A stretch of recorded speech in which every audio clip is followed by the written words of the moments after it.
2 years ago, we were in the process of adopting our son, Brighton, from Ethiopia, and he was living in an orphanage, and he got very sick, and he ended up passing away at his orphanage.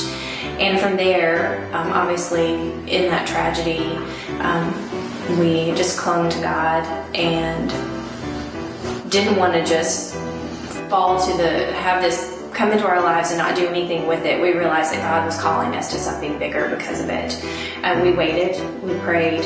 It took us about 1.5 years to kind of figure out what we wanted to do and what God wanted us to do, and we just really realized that had Brighton had an opportunity to have the proper nutrition, there was a really good chance he could have been a little bit healthier. We feel like if you get good food in you, then you can fight disease, fight illness, and then have a better chance of survival. So that's when we realized we wanted to form something, which is Brighten Their World, in order to try to collect food to send to impoverished countries where these children might have a better chance of survival. The mission of Brighten Their World is that we want people to feel that every single person can make a difference in the life of an orphan. It doesn't have to be a big organization that's doing it, or corporate, or high up people, or rich people.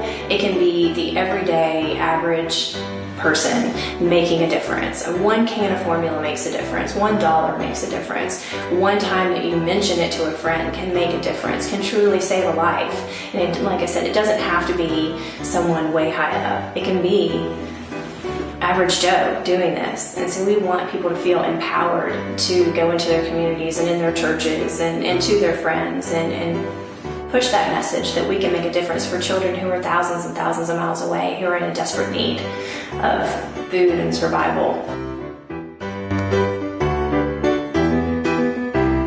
I think, as humans, we're built to care for other people. I think we were wired that way. It's what we're supposed to do.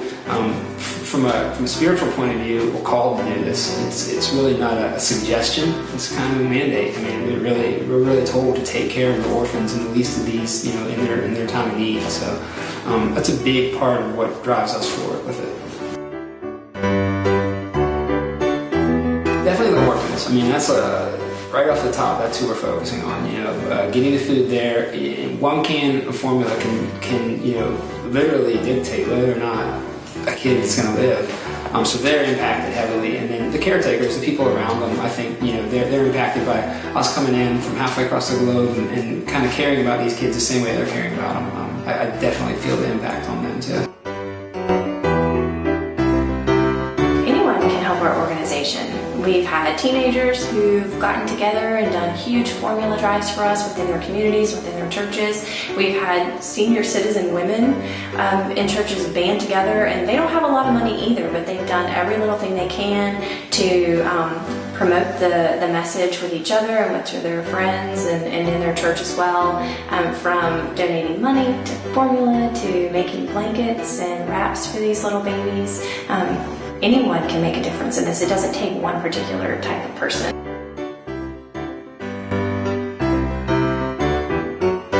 There's a ton of ways, and immediately everyone thinks financial, and that is huge, and we love to get the donations. We love to get people, some people want to touch it. We love getting people who do formula, drives and raise a bunch of formula, and that's huge. At the same time, advocating for it is just as important. You never know. We've experienced it several times. You never know who you're going to talk to in a line in the bank, line at the store, who's going to take that somewhere, and it's going to keep floating on. So advocating for it's as big as giving to it.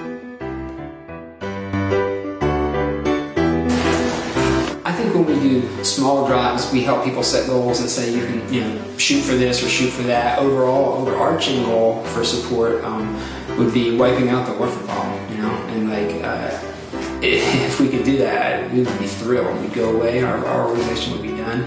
I don't want to sound cynical that wouldn't happen, but it doesn't look like it's going to happen anytime soon. So the mini goals we're shooting for are helping people raise awareness and formula and getting it there.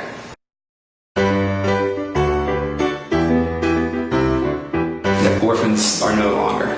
There's like 147 million plus in the world right now, and we've all heard the numbers of if X amount of Christians, a tiny percentage of Christians adopted, stepped forward and adopted, there wouldn't even be an orphan problem. Yeah, I'd love to see that. I'd love to close the doors on Brighton Their World and say we're done, we don't need to do it. Our niece, Ansley Mathis, went to her church, and she's 15, went to her church, talked to her youth leader, and did a formula drive and got her entire church in a competition with each other between the teenagers and the adults, which is pretty cool, to raise formula. And they raised almost $5,000 worth of formula in 40 days.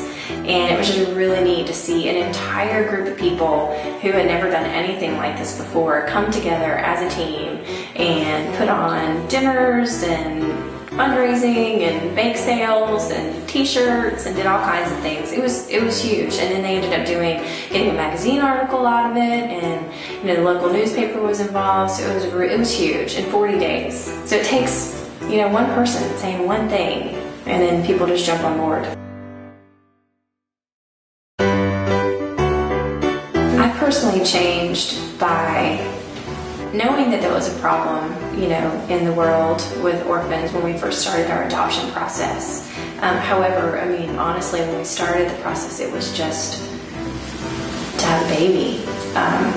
And it just, God opened that wide open, just opened up my mind to what's really going on. And it's changed me. It's changed what I'm passionate about. It's changed me in my desire to obey God and listen to what He commands us to do instead of, shutting my eyes to what's going on in the world. It's really made me more aware of what we as Christians are supposed to do.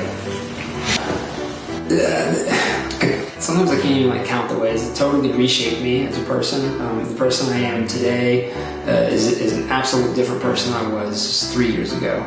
A lot of that's the adoption process. If you walk through that process, you definitely become a changed individual. And then we didn't just walk through it and turn around and walk away. And it would have been easy to just come home and be the family with the picket fence and the dogs and the kids. And God placed it on our hearts to continue with this, and it absolutely has opened our eyes to literally what Jesus did for us, how we were adopted, and that we've got to continue to show our deeds. I think that our deeds are important.